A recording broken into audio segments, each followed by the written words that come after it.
Hey everybody, PJ back with Exotic Car Hacks, and today we're going to talk about auction pricing. This is a question I get a lot here at Exotic Car Hacks is, are cars at auction any good? Should I use auction pricing to determine the future value of a car or what I should pay for a car? And why or why not does it make sense to go after auction? So I get a lot of random requests from people basically asking me, should I start a rental company? I'm going to buy a car at the auction and then sell it, and I have this great mastermind plan no one's ever thought of. I mean, fucking come on, seriously? Like, no one's ever thought of buying an exotic and renting it out. Like, that shit was a good idea until you actually did 5 minutes of research and realized it's not. But okay, so if you have that idea, drop it out of your head. But buying exotics at auctions is a huge fucking problem. Something that many people don't seem to understand, and yet continue to preach as the only way to be successful in the car game, as someone just goes to the auction, buys a car, walks out, doesn't, has a car, and basically is now driving it for free because they're going to sell it for a higher amount. That is not how the game works, guys. One of the key factors that has enabled me to be a very successful car hacker, and before I tell you that, make sure you like, subscribe, and turn on notifications, has been to be able to actually understand the dynamic or logistic of what I call the sell or the exit of a car at the time of purchase. One of the biggest mistakes people make in cars is that they don't treat them like relationships.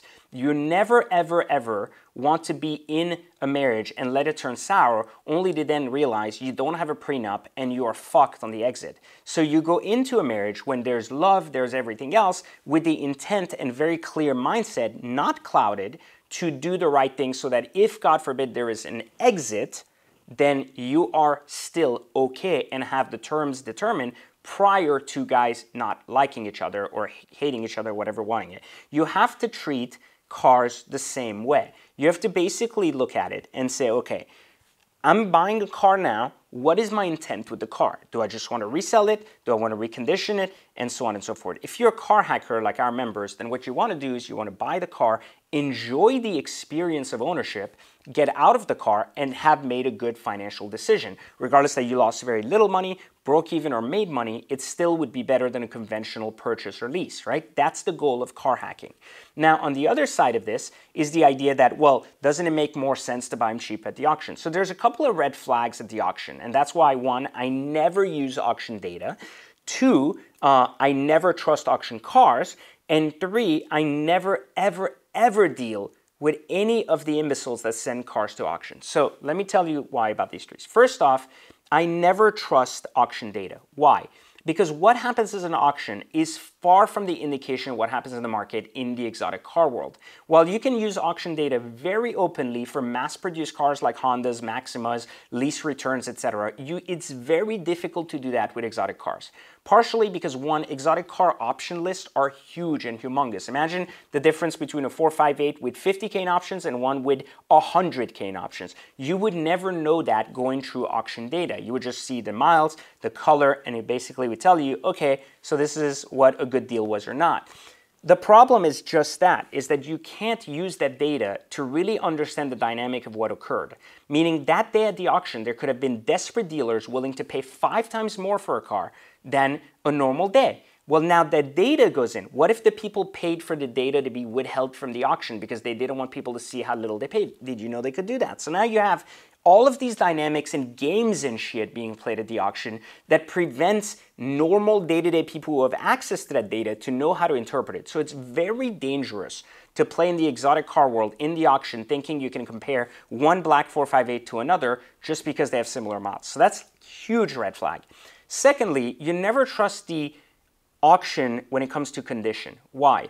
The majority of cars, I can tell you, I've bought probably about 20 cars that originally came from an auction before I bought them. I didn't buy them from the auction, but I bought them from someone who had bought them from the auction. And pre-reconditioning, only one of those cars was actually in decent shape. Every single other car had issue after issue after issue. Everything from dyed seats to make them look better, to leaking gearboxes cleaned up, to the magnitude of issues that could range anywhere from $5,000 to $50,000.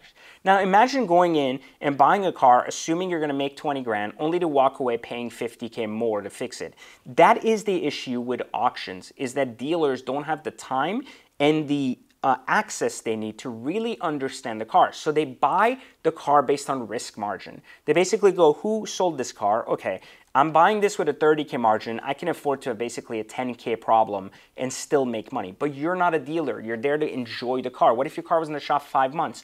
If you're a dealer, you can afford these things. If you're a person, usually you cannot. So you have to understand that getting into the auction game, most of the cars, I'm going to go as far as saying 95% of the junk found at auctions is cars that nobody else wanted. Because here's something you have to understand about all cars everywhere. One of the biggest shortages of assets in the United States are good cars. There are more dealers than there are cars, and they all want good cars. Why aren't dealers buying cars from each other if they're quality cars?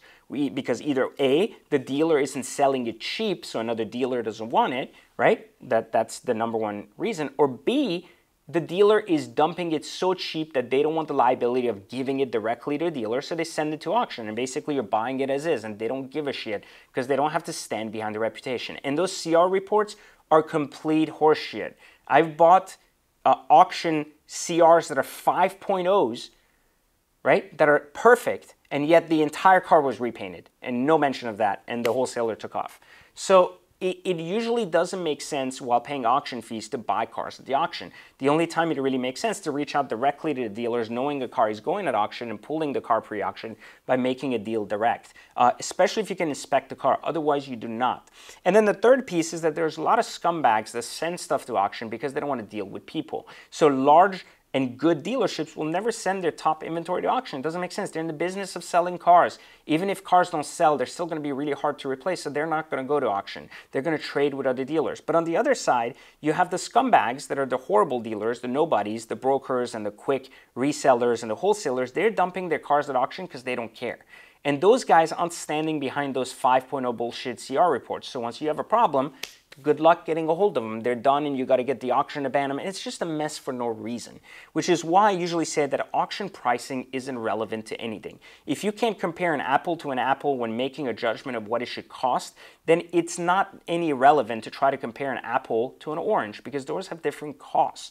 And in this case, that's what auction pricing does and why it's so dangerous to rely on auction pricing to buy your next exotic car. So whatever you do, don't do that. Now, but tell me in the comments if you've ever had a really good interaction with an auction car and why it worked out for you, assuming you actually drove the car more than 6 months and not just bought it to resell it. So do that in the comments, like, subscribe, and of course turn on notifications, and I'll catch you on the next exotic car hacks video. But wait, there's more. No, I'm just joking. There is more. Make sure you click the training, because I keep telling you guys, I put this free training for you guys to understand how to get in and out of exotic cars without losing any money. And if you're not taking this training, you're missing out. It's completely free. So take the training. I'll see you inside. There's a lot of opportunity to use this market, not only to make money, but enjoy exotic cars without loss. So click it, and I will see you next time on the next Exotic Car Hacks video.